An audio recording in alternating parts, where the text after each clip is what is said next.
चयन स्टूडेंट उम्मीद करता हूं सभी स्वस्थ मस्त खुश और सुरक्षित होंगे। आज की वीडियो में हम डिस्कस करेंगे कुछ बहुत इंपॉर्टेंट टॉपिक्स पर।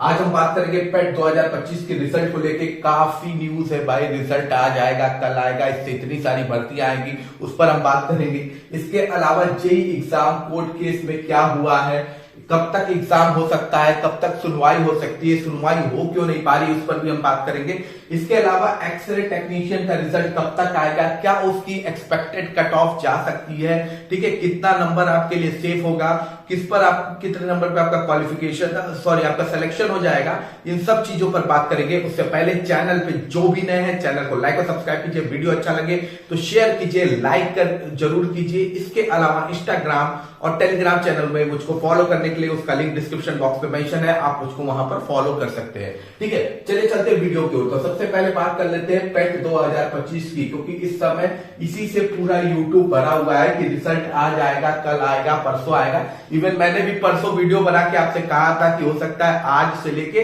सैटरडे के बीच में आपका रिजल्ट आ जाएगा, ठीक है।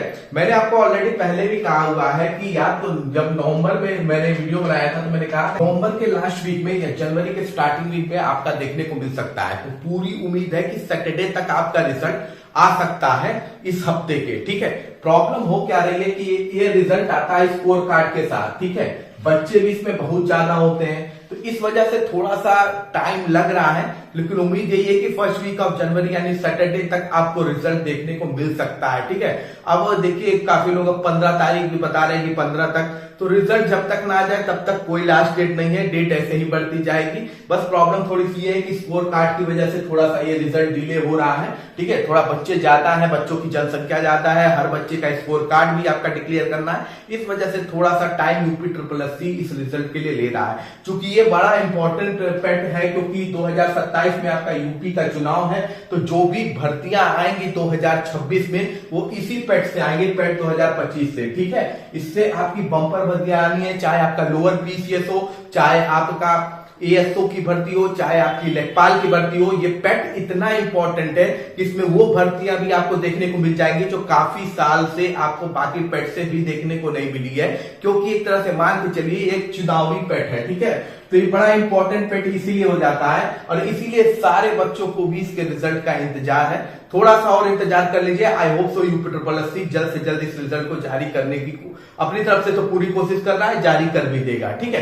अब हम बात कर लेते हैं अगली इंपॉर्टेंट अपडेट की। तो अगली इंपॉर्टेंट अपडेट जेई एग्जाम को लेके है, ठीक है। तो जेई एग्जाम का कोर्ट केस चल रहा था, 4 तारीख को इसकी सुनवाई होनी थी। अब देखिए ये जो कोर्ट केस है इसकी अगली सुनवाई की डेट पड़ गई है 10 तारीख। 10 दिसंबर को आपकी सुनवाई अगली होगी, और इसे टॉप 10 केसेस में डाला गया है। इसमें टॉप 10 केसेस में डाला गया है ताकि इसकी जल्द से जल्द सुनवाई कर दी जाए, ठीक है। हो क्या रहा है कि प्रॉब्लम क्या है, कभी कभी होता क्या है, देखिए हमेशा जब भी आप कोर्ट में जाएंगे तो कोर्ट का प्रोसेस है, उसमें सबसे पहले आपका फ्रेश केस सुना जाता है, ठीक है। अब फ्रेश केसेस ही इतने ज्यादा हो जाते हैं कि इसी को सुनते सुनते दिन बीत जाता है, ठीक है।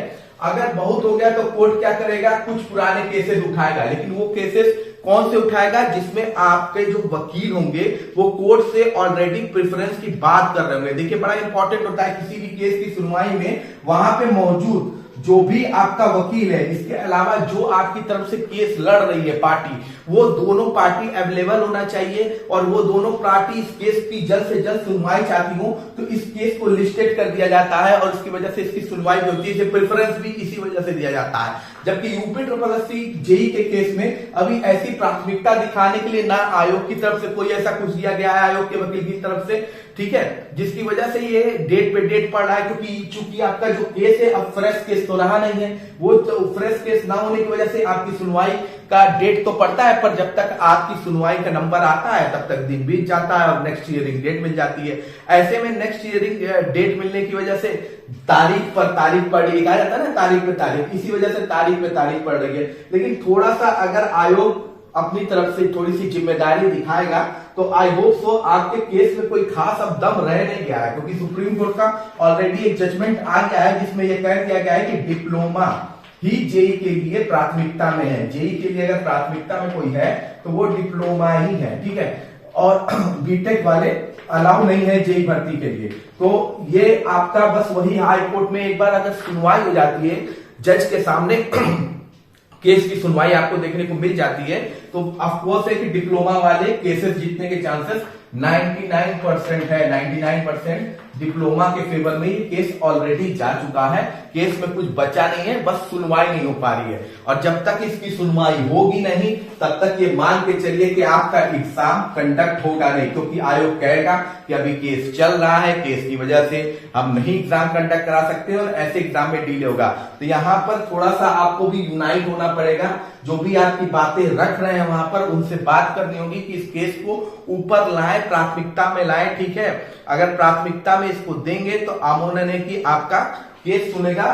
प्रॉब्लम यह है कि यहाँ पे भी जो टॉप 10 केसेस में है, अगर केस मेंशन नहीं किया जाएगा ना, मेंशन नहीं किया जाएगा तब भी इसकी सुनवाई नहीं हो पाएगी। तो मेंशन कराने के लिए आपके वकील को थोड़ी सी मेहनत करनी होगी और इसके लिए आप लोग को थोड़ा प्रेशर डालना होगा कि भाई बहुत दिन से ये केस लटका हुआ है और जिसकी वजह से भर्ती लटकी हुई है, केस में कोई खास कम है नहीं, तो इसको जल्द से जल्द निपटाइए ताकि इस एग्जाम को कंडक्ट कराया जा सके। ठीक है, क्योंकि अगर इस एग्जाम में देखिए डिप्लोमा वाले जीत गए तो नो डाउट है कि मैक्सिमम लोगों की जॉब तय हो जाएगी इस एग्जाम इसमें। ठीक है, इस जेई की भर्ती में सिविल वाले बच्चों के लिए तो एक अच्छी अपॉर्चुनिटी है। अगर आप चाहते हैं कि आपकी जॉब कंफर्म हो जाए तो थोड़ा सा यूनाइट होके आप लोग प्रेशराइज कीजिए कि आपकी भर्ती की सुनवाई को जल्द से जल्द पूरा किया जा सके। ठीक है, अब हम बात कर लेते हैं अगली इंपॉर्टेंट अपडेट की। तो अगली इंपॉर्टेंट अपडेट एक्सरे टेक्नीशियन को लेके है। ठीक है, एक्सरे टेक्नीशियन को लेके जो सुनवाई रिजल्ट है इसको लेके परेशान है बच्चे, कट ऑफ को लेके भी बच्चे इसके परेशान है। तो देखिए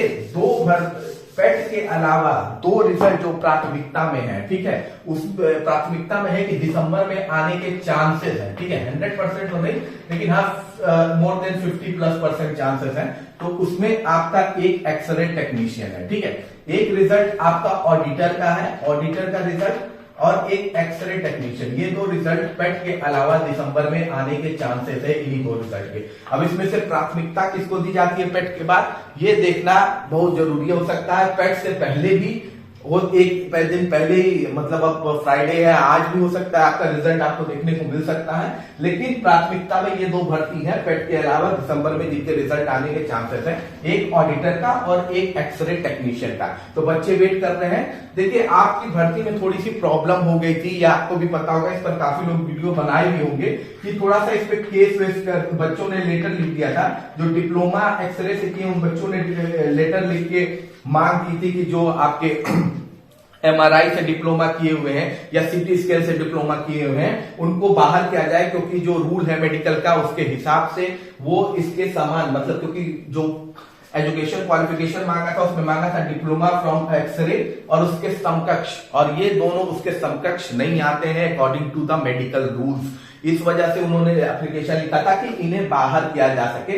इसी चीज को लेकर थोड़ी सी दिक्कत हो गई और आपका रिजल्ट डिले हो गया, क्योंकि जुलाई में आपकी डीबी ऑलरेडी कंडक्ट कराई जा चुकी थी। तो इस वजह से थोड़ा सा डिले आपको देखने को मिला है। आई होप सो वो मैटर कंप्लीट हो गया हो और दोनों में से देखिए किसे प्राथमिकता यूपी SSC देता है या दोनों को साथ ही रिलीज कर देता है। दिसंबर में चांसेस हैं आपके रिजल्ट के, ये मैं बात कर रहा हूं। ठीक है, इसके अलावा देखिए आपका जो कट ऑफ जा सकती है, ठीक है, कट ऑफ जो बच्चे हैं परेशान है कट ऑफ को लेके, तो काफी 50-65+ भी बात कर रहे हैं कि कट ऑफ जा सकती है। तो इतनी एक्सरे टेक्नीशियन की कट ऑफ आपकी नहीं जाएगी। ठीक है, 382 के आसपास आपकी पोस्ट है, टोटल पोस्ट आपकी 382 के आसपास है। ठीक है, 382 और लगभग मुझे लगता है 2163 के आसपास बच्चों को डीबी के लिए बुलाया गया था। 2163 के आसपास बच्चों को डीबी में बुलाया गया था। और अगर ये एक्सरे टेक्नीशियन वाले बच्चों की बात मानी जाती है तो और बच्चे इसमें कम ही हो जाएंगे। ठीक है, अगर सीटी स्कैन एमआरआई वाले ये सब निकलेंगे तो और बच्चे आपके इसमें से कम हो ही जाएंगे। ठीक है, तो ये मान के चलिए कि यूआर कैटेगरी की अगर 42 से 44 के बीच में आप हैं एक्सपेक्टेड कट ऑफ में, तो आप सेफ जोन में हैं। ठीक है, ओबीसी की अगर बात करें एक्सरे टेक्नीशियन में अदर बैकवर्ड क्लासेस की 40 से 42 नंबर आपके हैं तो आप सेफ जोन में हैं। ईडब्ल्यूएस की बात की जाए तो आपका 38 से 40 नंबर अगर आपका है तो आप बिल्कुल सेफ जोन में है। ठीक है, एससी की अगर बात की जाए शेड्यूल कास्ट की तो 32 से 34 नंबर अगर आपके आ रहे हैं तो आप बिल्कुल सेफ जोन में हैं। एसटी यानी शेड्यूल ट्राइब की बात की जाए तो शेड्यूल ट्राइब की आपकी 26 से 28 नंबर अगर आपका आ रहा है तो आप बिल्कुल सेफ जोन में है। और फीमेल कैटेगरी की अगर बात की जाए महिलाओं की, तो महिलाओं का मान के चलिए 34 से 36 अगर आपके हैं, 34 से 36 अगर आपके हैं तो आप बिल्कुल सेफ जोन में है। तो ये आपकी एक्सपेक्टेड कट ऑफ है एक्सरे टेक्नीशियन की, ठीक है, एक्सरे टेक्नीशियन की एक एक्सपेक्टेड कट ऑफ है, इतनी जा सकती है। अगर इतना है तो आप बिल्कुल सेफ जोन में हैं। बाकी आपका कोई भी क्वेश्चन है और आपको क्या लगता है कि एक्सरे टेक्नीशियन की आपके हिसाब से क्या कट ऑफ जा सकती है, दोनों कमेंट बॉक्स में आप लिख के बता सकते हैं। मिलते हैं अगली वीडियो में। जय हिंद, जय भारत।